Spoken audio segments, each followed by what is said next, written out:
Life on Earth is disappearing before our eyes. Insect populations have declined by 75% in less than 3 decades. Waterborne diseases are rising, and over 2 billion people now face reduced water availability. This is a living network that keeps our world running.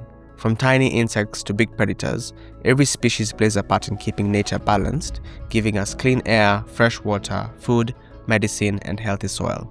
When even a small piece of that web disappears, it can set off a chain reaction that disrupts crops, food chains, and the environment's ability to cope with change. In simple terms, biodiversity is what keeps life, including ours, possible. We can't protect what we don't understand. So I think we need to know what affects biodiversity. We need to know when we do something, what effect is that having on biodiversity?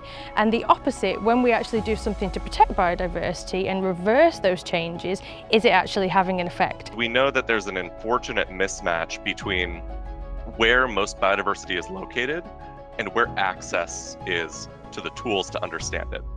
And that's where we want to change things. It's only been 12 months since world leaders called for more support to help developing countries protect their wildlife and natural habitats. Now, 2 technologies from the UK are being adapted for use in Kenya and Colombia, making it faster, cheaper, and more accessible to monitor biodiversity in the places that need it most. During my PhD, I collected 100,000 hours of acoustic recordings from Costa Rica. And I worked out that if I was listening 8 hours a day, every day, it would take me 30 years to go through the data. You can't do it. Whereas when we built the AI classifier to run the data through, it took 2 weeks. So this is the AI classifier at work. So you can see all the moths and the other insects moving about the screen. And the classifier works first drawing a box around anything that it detects, any objects.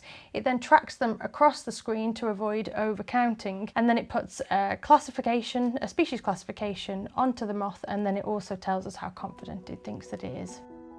In Kenya, biodiversity is rich but understudied. Insects, essential as pollinators and the foundation of food chains, weren't even included in the National Biodiversity Action Plan, simply because they are so hard to study. With funding from the Foreign, Commonwealth and Development Office, the UK Centre for Ecology and Hydrology, with colleagues in Nairobi, was able to co-design a new version of AMY, a system for monitoring biodiversity. Okay, so this is the shiny new mini AMY that was developed after a lot of feedback from people regarding the big system. So this is different in several ways. So you can see, for starters, the solar panel is a lot smaller, so it makes it a lot more portable and you can carry it around in a backpack. So we went out and we interviewed around 20 different organisations from across Kenya, all the way from sort of a farmer, all the way up to the politician. And we actually asked them, what do you need in terms of hardware? What do you need in terms of data analysis? And we even asked the politician, what outputs do you actually need? What do you need to see from the data so that can inform national and international policies? So one of the big issues with accessibility to hardware in low and middle income countries is the cost.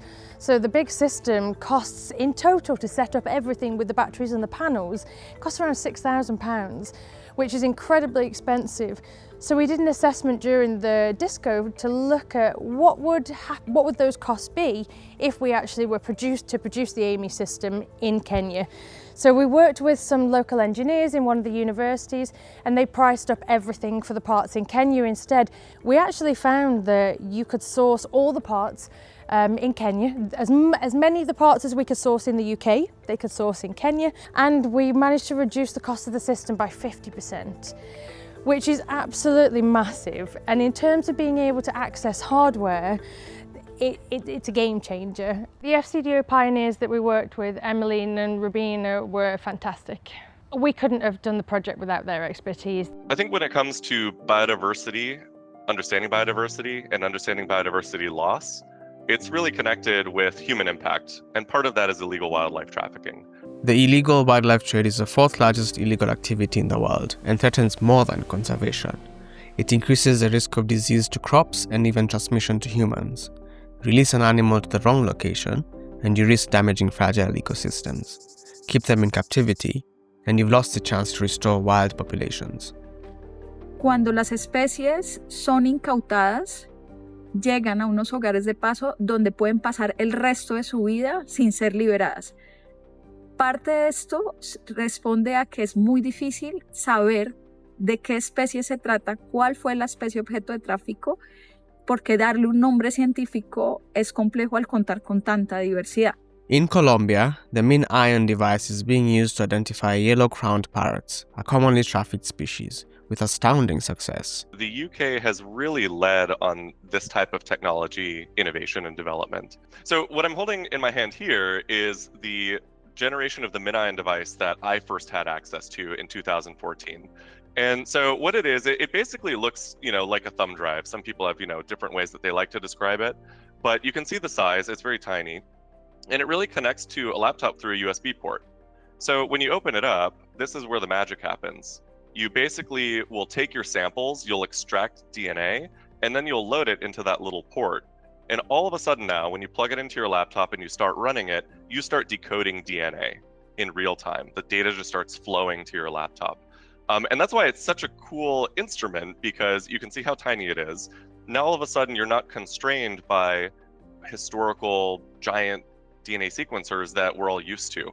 And so you can see why this is just such a unique tool because of its form factor and its size. DNA results were available within 48 hours versus weeks for traditional methods, and cost reduced from $14 per sequence to as low as 46 cents. I think one of the things I love most about being here at Oxford Nanopore Technologies is having the ability to get our technology into the hands of people who are doing just incredible work. And even a non-professional, maybe someone who hasn't dedicated their lives to understanding that specific species, can now identify it. That's where DNA sequencing really becomes a valuable tool. It's one thing to make a new technology and, provide it commercially, but if it doesn't empower people locally to be able to access it and use it, then it doesn't have the impact that it needs. I think it's really important that programs like the Frontier Tech Hub exist, because it allows us to take technology that we're developing in the UK and pioneer it in specific contexts like low and middle income countries. We are at such a pivotal moment, I think, because technology has advanced so much. And yet our understanding of the planet is still very limited. It's hard to protect that biodiversity if we don't understand it. It's hard to convince other people that it's important if they don't know about it. I think we have the skills and expertise in the UK to actually contribute, and I think it's our jobs to put the tech out there that other people can use and put the tools out there that other people can use.